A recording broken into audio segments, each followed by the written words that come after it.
We were watching from a place in the city of Gilles al-Shugur so that we could tell our families what was happening. The soldiers went in with tanks and army vehicles. They brought bulldozers and they started to attack the buildings. They entered offices and they stole whatever they wanted, and then they set fire to them. The people of Syria have been all but sealed off for 3 months now, as the president has tried to crush a rebellion he blames on religious extremists.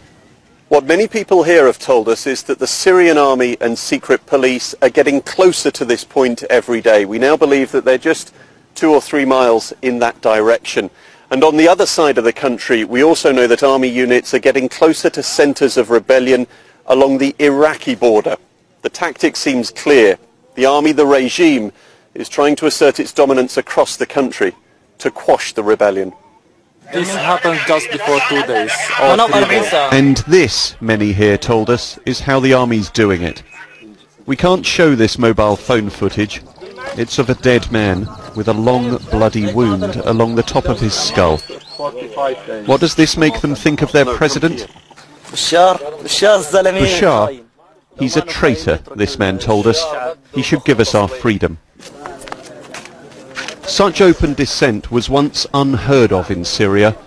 It is perhaps a sign that the brutality, far from crushing this rebellion, is actually fanning its flames. Matthew Price, BBC News, Northern Syria. Well, we can speak to Amir al-Sadaq, who's a representative of the Syrian Revolution Coordinators Union. He joins us on the line now from Damascus.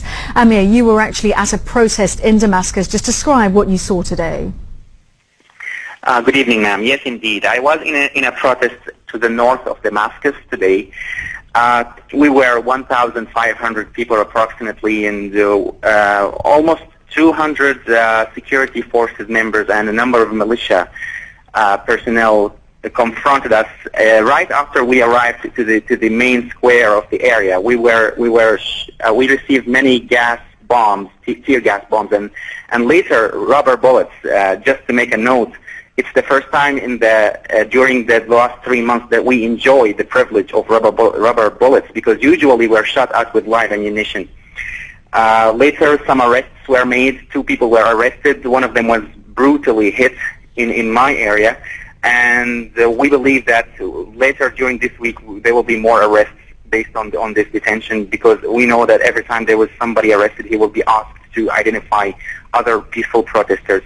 I would like just to mark up that we are not quite comfortable with the term rebellion, because we believe it's a peaceful revolution, and that's how we would like to call it. We never carry weapon, and we will keep up doing it the peaceful way.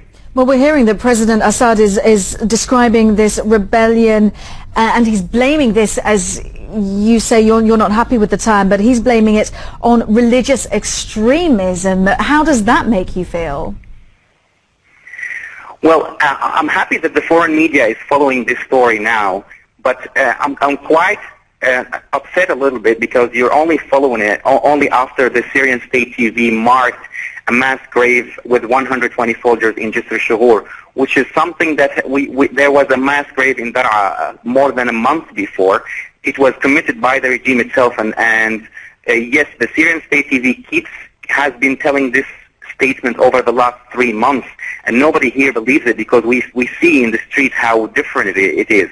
No extremists in the street, nobody is armed, there is no armed insurgency. It's just the official story that the regime keeps telling, so that they can remove the legitimacy from the revolution. And I think all the audience all over the world have seen this happen in Libya, in Egypt, and we also expect it to happen here, and we don't believe that the regime is going to quit this story.